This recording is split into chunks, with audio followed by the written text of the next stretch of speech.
Hello mga beshi! Ako nga pala isang domestic helper dito sa Singapore. Ay salamat! Samahan nyo na naman akong mag-day off today. Pero bago yan, maglagay muna tayo ng sunscreen sa mukha natin para hindi masunog. Ito yung gamit kong sunscreen mga beshi. Perfecting UV Tint Serum Sunscreen. SPF 100 plus PA++++.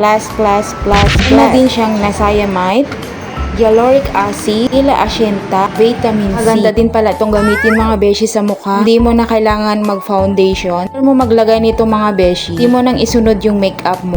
Fast forward nga tayo mga beshi. Pupunta nga pala ako sa MRT Admiralty dahil meron po akong imimit doon. Yung kachatmate kong afam. Charot nga ni! Siyempre, dumaan nga pala ako sa Ang Mo Kio MRT mga beshi. Sasakyan ko nga palang MRT mga beshi ay yung Pajurong doon East. Kasi panda yung papuntang MRT ng Admiralty. Parang first time ko lang pupunta dito mga beshi. Tagal-tagal ko na dito sa Singapore. Hanggang bandang Orchard lang ako.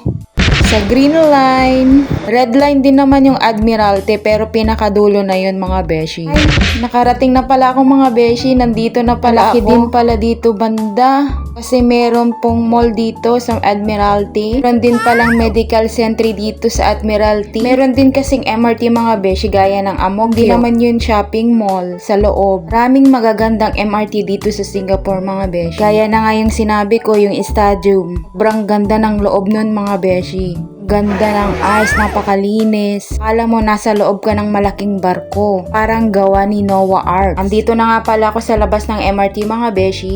Naantay ko lang yung kaibigan ko. Kasi sabi ko, sasamahan niya akong imimit yung afam ko. Charot nga ni!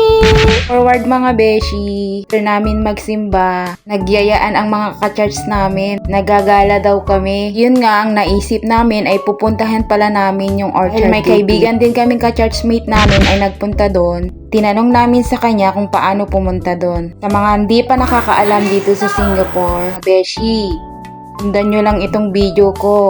Pag exit nyo nga pala sa MRT station, lalabas lang po kayo sa may exit C. Tapos, diretso, hanapin nyo po yung may lobby. Hindi po bibig Charot nga ni! Hanapin nyo yung mismong lobby o lift A, mga beshi. Tapos, paakyat kayo mga beshi hanggang sa may 10th floor.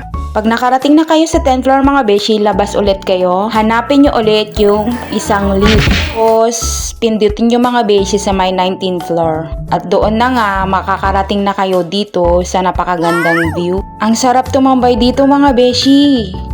Ang daming afam! Charot nga ni!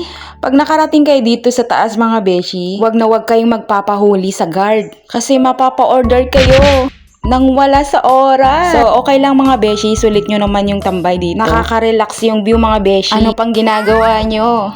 Arat na mga beshi. Ay, salamat!